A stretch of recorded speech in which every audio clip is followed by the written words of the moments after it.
안녕하세요. A골프 정승진 프로입니다. 오늘은 실수 없는 웨지샷 그리고 일관성 있는 웨지샷이라는 부분에 대해서 몇 가지 말씀드리려고 하는데요. 우선은 제가 한 20m쯤 되는 웨지샷을 이제 두 가지 방법으로 구분해서 한번 해보겠습니다. 영상을 보시는 분들도 이 두 가지 방법이 어떠한 차이점이 있는지 한번 생각하면서 봐주시면 좋을 것 같은데요. 우선은 첫 번째 방법으로 한번 웨지샷을 해보겠습니다.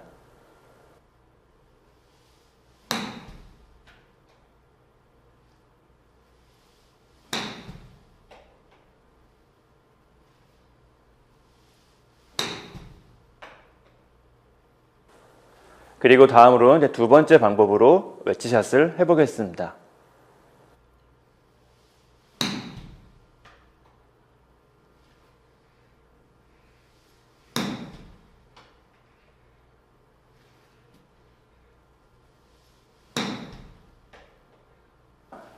아마 어렵지 않게 차이점을 이제 발견하셨을 거라 생각이 되는데요. 그래도 혹시 모르니까 한 번 더 보여드리도록 하겠습니다. 첫 번째 방법이고요.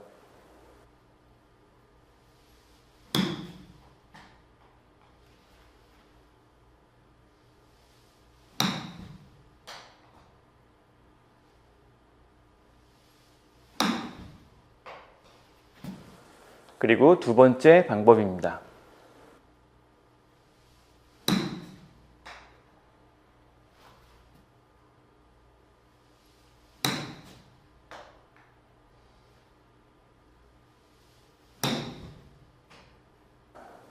두 가지 웨지샷의 차이라고 한다면 첫 번째 방법은 백스윙을 조금 크게 해서 부드럽게 치는 웨지샷이라고 할 수가 있고요. 두 번째 방법은 반대로 백스윙을 조금 작게 해서 약간 강하게 치는 웨지샷이라고 할 수가 있습니다. 다르게 설명을 드리면 첫 번째 방법은 다운스윙에서 약간 감속을 하는 느낌으로 웨지샷을 하는 거고요. 두 번째 방법은 다운스윙에서 약간 가속을 하는 느낌으로 웨지샷을 한다고도 볼 수가 있겠네요. 가속하는 웨지샷 그리고 감속하는 웨지샷, 이 부분 같은 경우에는 제가 예전에 다른 영상에서 이 두 웨지샷의 차이점에 대해서 설명드린 적이 있습니다.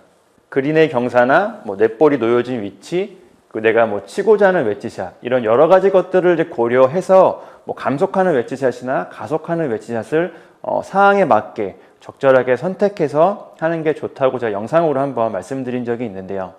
오늘은 일반적인 웨지샷이라고 해야겠죠. 굉장히 평범하고 이제 평균적인 웨지샷을 할 때 가속하는 샷이 좋을지, 감속하는 샷이 좋을지, 다르게 설명드리면 좀 더 부드럽게 치는 웨지샷이 좋을지 아니면 강하게 치는 웨지샷이 좋을지, 이 부분에 대해서 말씀드리려고 합니다. 우선 결론적으로 말씀드리자면 일반적인 웨지샷이라면 어느 정도 강하게 스피드감 있게 가속하며 치는 웨지샷이 조금 더 장점이 많다고 생각이 되는데요. 우선 첫 번째 장점이라고 한다면 좀 실수를, 내가 생각하지 못한 실수를 좀 대비하는 측면이 있습니다. 풀스윙 같은 경우는 헤드 스피드가 굉장히 빠르기 때문에 이런 생각지도 못한 변수들을 그냥 무시하고 지나가는 경우가 많은데요.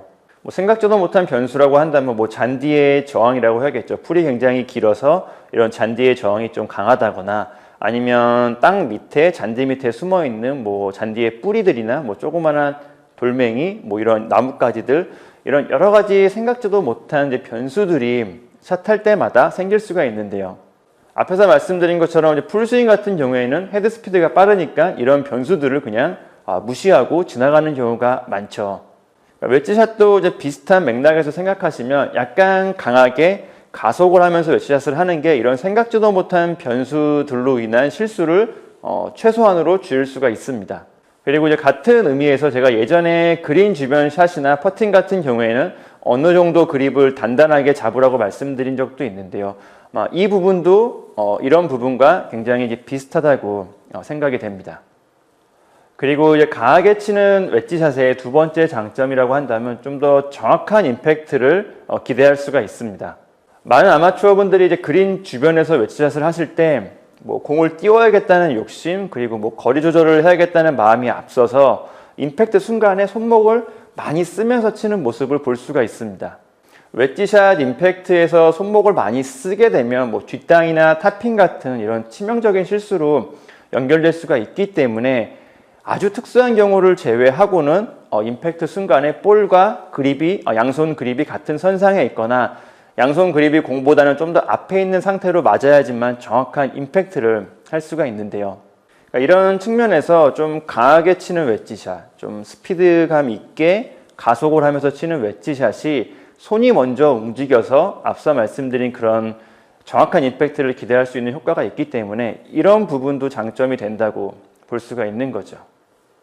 마지막 세 번째 장점은 이런 거리 조절을 할 때, 거리감 연습을 할 때 일관성을 높일 수 있다는 것도 장점이라고 생각이 되는데요. 이 부분은 아마 이렇게 이해하시면 조금 더 이해하기 좋으실 것 같은데요. 예를 들어 설명을 드리면 웨지샷 같은 경우에는 기본적으로 백스윙의 크기, 이런 스윙의 크기로 거리 조절을 하죠. 그리고 이제 스윙의 크기로 거리 조절을 할 때는 치는 강도가 항상 일정해야 된다는 전제 조건이 붙습니다.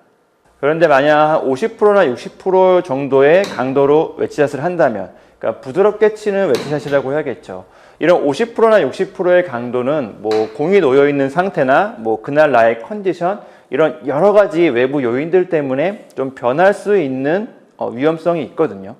하지만 그 치는 강도를 아예 한쪽으로 극단적으로 몰아버리면 아주 약하게 치거나 아주 강하게 치거나 이렇게 한쪽으로 강도를 몰아버리면 오히려 일관성을 유지하기는 조금 더 수월해지는데요. 물론 앞에서 말씀드린 것처럼 뭐 실수를 줄이는 측면, 정확한 임팩트를 만드는 측면에서 아주 약하게 치는 거는 효과가 없기 때문에 조금 더 가속을 하면서 강하게 치는 웨지샷, 굳이 퍼센테이지로 따진다면 한 90%나 95% 정도의 힘으로 치는 강도가 일관성을 유지하는 데 있어서는 조금 더 좋은 면이 있다고 할 수 있겠네요. 물론 강하게 웨지샷을 한다고 해서 정말 온 힘을 다해서 몸이 흔들릴 정도로 웨지샷을 하는 것은 잘못된 방법이죠. 뭐 균형감, 안정성을 유지할 수 있는 정도에서 어느 정도 가속을 하면서 어느 정도 스피드감 있게 어느 정도 강하게 치는 웨지샷이 장점이 있다는 것을 제가 말씀을 드린 거고요. 그리고 앞에서도 잠깐 말씀을 드렸지만 뭐 가속을 하며 치는 웨지샷, 감속을 하며 치는 웨지샷, 그러니까 부드럽게 치는 웨지샷, 강하게 치는 웨지샷, 이 두 가지 방법을 이런 상황에 따라서 그린 경사나 뭐 볼이 놓여진 위치, 내가 치고자 하는 웨지샷, 뭐 이런 여러 가지 것들을 다 고려해서 좀 자유자재로 구사할 수 있는 게 가장 좋다는 것도 기억해 주시면 좋겠네요. 오늘 영상은 그러니까 일반적인 상황, 굉장히 평균적인 상황일 때는 약간은 강하게 스피드감 있게 가속을 하며 치는 웨지샷이 몇 가지 장점이 있다는 것에 대해서 말씀을 드렸습니다. 오늘 영상은 여기까지이고요. 오늘 영상 참고하셔가지고 이런 실수 없는 웨지샷, 일관성 높은 웨지샷 하셨으면 좋겠네요. A골프 정승진 프로입니다. 감사합니다.